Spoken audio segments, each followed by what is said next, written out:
आज हम लोग बात करेंगे बिहार के कुपोषण पर और दो महिला राधा और सुनैना की कहानी के माध्यम से इस दुखद सच्चाई को समझने का भी प्रयास करेंगे। बिहार का एक गांव गोपालपुर, जहां कोसी नदी की बाढ़ हर साल खेतों को बर्बाद कर देती है, वहां राधा और सुनैना की कहानी कुपोषण की एक मार्मिक तस्वीर पेश करती है। राधा एक 30 वर्षीय मां है जिसकी 3 बच्चे हैं। पहला बच्चा है जो 5 साल का है, जिसका नाम है छोटू। दूसरी एक उसकी बच्ची है 3 साल की है, गुड़िया। और तीसरा भी एक बच्चा है जिसका नाम है बिट्टू।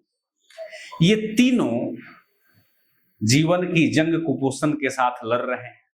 दूसरी ओर एक और महिला है, 18 साल की गर्भवती है, जिसका नाम सुनैना है, जिसका हाल में ही विवाह हुआ है।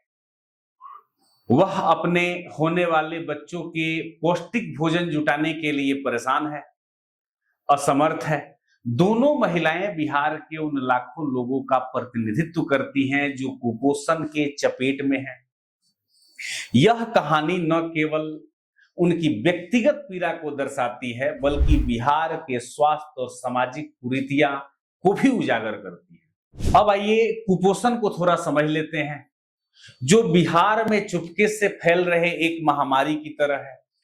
कुपोषण वह स्थिति है जिसमें व्यक्ति को पर्याप्त या संतुलित पोषक तत्व जैसे प्रोटीन, कार्बोहाइड्रेट, वसा, विटामिन और खनिज नहीं मिलते हैं। इसके परिणाम स्वरूप शारीरिक और मानसिक विकास किसी भी बच्चे का या व्यक्ति का रुक जाता है। रोग प्रतिरोधक क्षमता भी कमजोर हो जाती है और जीवन की गुणवत्ता प्रभावित होती है। बिहार में यह समस्या विशेष रूप से गंभीर है, जहां गरीबी, अशिक्षा और अपर्याप्त स्वास्थ्य सेवाएं इस संकट को और गहरी बना देती है। राधा और सुनैना की कहानी बिहार की आर्थिक विषमताओं को दर्शाती है। 2023-24 में बिहार की प्रति व्यक्ति आय मात्र 66,828 दर्ज की गई, जो राष्ट्रीय औसत आय 1,72,000 से बहुत कम है। इसकी अगर तुलना करें इस राज्य की अन्य राज्यों से, तो वहीं गोवा की अगर बात करें तो गोवा की प्रति व्यक्ति आय लगभग 5.5 लाख है और दिल्ली की प्रति व्यक्ति आय 4.5 लाख है। राधा और सुनैना जैसे परिवार जिनकी वार्षिक आय मात्र 20,000 से 30,000 के बीच है, वह कैसे 150 रुपये केजी की दाल और 100 रुपये केजी का फल खरीदकर अपने परिवार के लिए पौष्टिक भोजन की व्यवस्था करेंगे? ये एक सबसे बड़ी चुनौती है। उनके भोजन में चावल और आलू का हमेशा बोलबाला रहता है, जो पोषण की कमी को बढ़ाता है। और इस आर्थिक तंगी ने उनके बच्चों और स्वयं उनके स्वास्थ्य को गंभीर रूप से प्रभावित किया है। आइए हम थोड़ा समझते हैं NFHS का 5वां वर्जन, जो 2019 से 21 में जारी किया गया। NFHS का मतलब होता है नेशनल फैमिली हेल्थ सर्वे। इसमें बिहार में कुपोषण की भयानक स्थिति को उजागर किया गया। यहां कुछ आंकड़े हैं जिसके आधार पर हम इन चीजों को समझने का प्रयास करेंगे। एक वर्ड होता है स्टंटिंग। स्टंटिंग का मतलब यह है कि कोई बच्चा अपने उम्र के हिसाब से कम ऊंचाई का होता है। 5 वर्ष से कम आयु के बच्चे 42.9% ऐसे हैं जो स्टंटिंग के शिकार हैं। मतलब राधा का बेटा छोटू इसका जीता जागता उदाहरण है। 5 साल की उम्र में वह लगभग 3 साल के बच्चे की तरह दिखता है और काफी कमजोर है। इसकी हड्डियां काफी नाजुक हैं, वह जल्दी थक जाता है, ऐसी स्थिति है। 2025 की एक स्थानीय रिपोर्ट जारी की गई, जिसमें यह बताया गया कि ऐसे बच्चों की संख्या, छोटू जैसे बच्चों की संख्या मुजफ्फरपुर जिला में 47% तक है। मतलब 47,000 बच्चे वहां पर कुपोषित हैं। ये बात सुन करके आपको हमको आश्चर्य में डाल सकता है। एक और वर्ड होता है जिसको कहते हैं वेस्टिंग, ऊंचाई के हिसाब से कम वजन, जिसकी संख्या बिहार में 22.9% है। जो बच्चे हैं वो आपको वेस्टेंट के शिकार हैं। राधा की बेटी गुड़िया भी इसी के अंतर्गत आती है। उसका वजन सामान्य से बहुत कम है। वह गांव में साफ पानी की कमी के कारण बार बार होने वाले डायरिया से उसकी सेहत और बिगड़ रही है और धीरे धीरे कमजोर हो रही है। एक और पॉइंट आता है, आप जानते होंगे इस वर्ड को, ओवरवेट, उम्र के हिसाब से कम वजन। बिहार की अगर बात करें तो अंडरवेट में हमारे यहाँ के 41% बच्चे आते हैं। राधा का सबसे छोटा बेटा जो बिट्टू है इसी श्रेणी में आता है। उसकी रोग प्रतिरोधक क्षमता इतनी कम है कि वह बार बार बीमार पड़ जाता है। एक और आप लोग रोग का नाम जानते होंगे, एनीमिया। हम आपको बिहार के उन सारे जगहों की परिस्थितियों को बता रहे हैं। एनीमिया हमारे यहाँ 69.4% बच्चे और 60% महिलाएं एनीमिया के समस्या से ग्रसित हैं, जो आयरन की कमी के कारण होता है। सुनैना जो गर्भवती है, जो दूसरी महिला की हमने चर्चा की थी, वो इसी की शिकार है, जिसने उसके होने वाले बच्चों के स्वास्थ्य पर, जिससे उसके होने वाले बच्चों पर स्वास्थ्य का खतरा मंडरा रहा है। वहीं अगर बिहार में नवजात शिशु मृत्यु दर की बात की जाए तो 34.5 प्रति 1000 जीवित जन्म है, जबकि राष्ट्रीय औसत 24.9 है। 24.9 प्रति 1000 जीवित जन्म है। इसका सीधा सा और आसान भाषा में इसको समझ लेते हैं कि बिहार में जन्म लेने वाले हर 1000 बच्चों में से लगभग 34 से 35 बच्चे अपने पहले महीने में जन्म लेने के पहले 28 दिन के भीतर मर जाते हैं, जो राष्ट्रीय औसत से काफी अधिक है। बिहार में शिशु मृत्यु दर को ही देख लेते हैं। इसका आंकड़ा है 46.8 प्रति 1000 जीवित जन्म, जबकि राष्ट्रीय औसत है 35.2 प्रति 1000 जीवित जन्म। इसका सीधा और आसान अर्थ यह है कि बिहार में जन्म लेने वाले हर 1000 बच्चों में से लगभग 47 बच्चे अपने जन्म के पहले जन्मदिन के पहले ही मर जाते हैं। यह राष्ट्रीय औसत से काफी अधिक है, जो दर्शाता है कि बिहार में बच्चों के जीवित रहने की संभावना देश के अन्य हिस्सों की तुलना में काफी कम है। अब बात कर लेते हैं मातृ स्वास्थ्य की। मातृ स्वास्थ्य की बात करें तो इससे मेरा तात्पर्य गर्भवती महिलाओं की स्थिति से और इनके स्वास्थ्य से, इनकी देखभाल से है, जो गर्भावस्था, प्रसव और प्रसव के बाद की अवधि को कवर करता है। प्रसव पूर्व देखभाल एक होता है,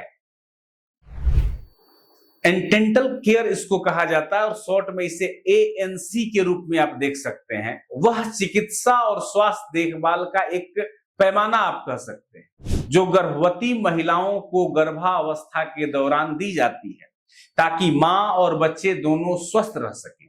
इसमें नियमित स्वास्थ्य जांच, टीकाकरण, पोषण संबंधी सलाह और जटिलताओं को पहचान करना शामिल होता है। एक विश्व स्वास्थ्य संगठन है, आपने नाम सुना होगा, जिसे WHO कहा जाता है, और भारत सरकार ने एक गाइडलाइन अपना सुझाया था, जिसमें कहा गया था कि गर्भवती महिलाओं को कम से कम 4 स्वास्थ्य जांच, टिटनेस के 2 टीके और 100 आयरन फोलिक एसिड, IFA इसको कहा जाता है शॉर्ट में, लेनी चाहिए। बिहार में केवल, आपको जानकर हैरानी होगी कि 23.3% गर्भवती महिलाएं ही पूर्ण प्रसव पूर्व देखभाल यानी कि ANC प्राप्त कर पाती हैं। प्रसव के पहले उनकी जांच हो पाती है। इसका मतलब है कि 100 में से केवल 23 से 24 गर्भवती महिलाओं को पूरी तरह से देखभाल मिलता है, जो उनके और उनके बच्चों के स्वास्थ्य के लिए जरूरी है।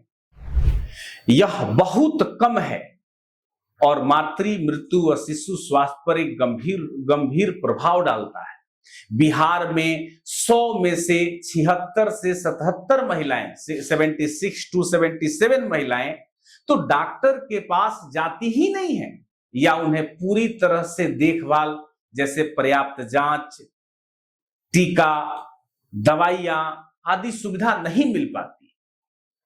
इसमें मां को एनीमिया और उच्च रक्तचाप जैसे अन्य समस्याएं हो जाती हैं और इससे उनको काफी लड़ना पड़ता है। और बच्चे के जन्म के समय से पहले कम वजन के साथ या उनकी जटिलताओं के साथ काफी भिड़ंत हो जाती है, काफी परेशानी में पड़ जाती है। एक अन्य रिपोर्ट की भी बात करते हैं हम। 11 जुलाई 2025 को इंडिया टुडे में एक रिपोर्ट प्रकाशित की गई।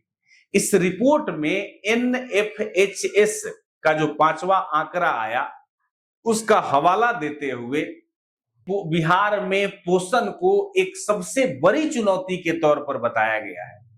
यह लेख बिहार में कुपोषण की गंभीरता को रेखांकित करता है, विशेष रूप से ग्रामीण क्षेत्रों में जहां राधा और सुनैना जैसे परिवार की स्थिति लाखों है। आप अपने भी अगल बगल के परिवारों से, अगल बगल के चीजों से इसको जोड़कर देख सकते हैं। राधा और सुनैना की जो स्वास्थ्य समस्याएं हैं इसको भी थोड़ा समझते हैं। राधा के बच्चे और सुनैना की गर्भावस्था कुपोषण के दुष्परिणामों को बिहार में स्पष्ट करती है। राधा का जो बच्चा छोटू है, जो सबसे पहला बच्चा है, की छोटी कद काठी और कमजोर हड्डियां बिहार में कुपोषण के कारण है। और कुपोषण क्यों है? क्योंकि हमारी पर कैपिटा इनकम, जिसे हम प्रति व्यक्ति आय कहते हैं, वो बहुत कम है। वह स्कूल में पढ़ाई में पिछड़ रहा है क्योंकि उसकी कुपोषित मस्तिष्क विकास नहीं कर पा रही। और ऐसे हजारों नहीं लाखों बच्चे की कहानी है जो आपके इर्द गिर्द रहते हैं और माँ बाप समझते हैं कि बच्चा पढ़ ही नहीं रहा है। NFHS का जो रिपोर्ट आया उसके अनुसार स्टंटिंग के कारण बच्चों में भविष्य में काफी अलग अलग प्रकार की बीमारियां होने की संभावना है, जिसमें शुगर है, जिसे मधुमेह कहते हैं, मोटापा है, हाई ब्लड प्रेशर है का खतरा काफी है। राधा की बेटी गुड़िया का कम वजन और बार बार डायरिया गांव में साफ पानी और स्वच्छता के कमी का परिणाम है।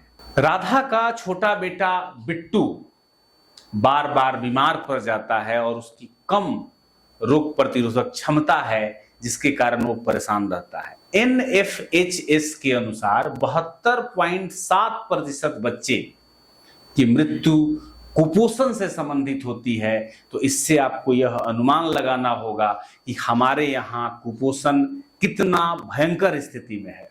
राधा और सुनैना की कहानी बिहार में कुपोषण के त्रासदी को दर्शाती है। NFHS के आंकड़े के अनुसार 42.9% स्टंटिंग, 22.9% वेस्टिंग और 41% अंडरवेटेड, 69.4% बच्चों को एनीमिया। यह चेतावनी देती है कि बिहार को अभी लंबा सफर तय करना है। यह कहानी हमें यह सोचने पर मजबूर करती है कि क्या हम छोटू, गुड़िया, बिट्टू और सुनैना जैसे लाखों लोगों को एक स्वस्थ भविष्य दे पाएंगे। इस पर विचार जरूर करिएगा। इसके लिए सामूहिक प्रयास भी जरूरी है, नीतिगत सुधार की भी आवश्यकता है और लोगों को जागरूक होने की भी आवश्यकता है। अगर आपको यह वीडियो समझ में आया हो, अगर आपको इस वीडियो से कुछ अनुमान लगा हो, आप कमेंट में जरूर बताइएगा, लाइक जरूर कर दीजिएगा और हमारे चैनल को सब्सक्राइब जरूर कीजिएगा, जिससे कि हमारा मनोबल बढ़ेगा। Thank you so much. फिर मिलेंगे नेक्स्ट वीडियो में। Thank you.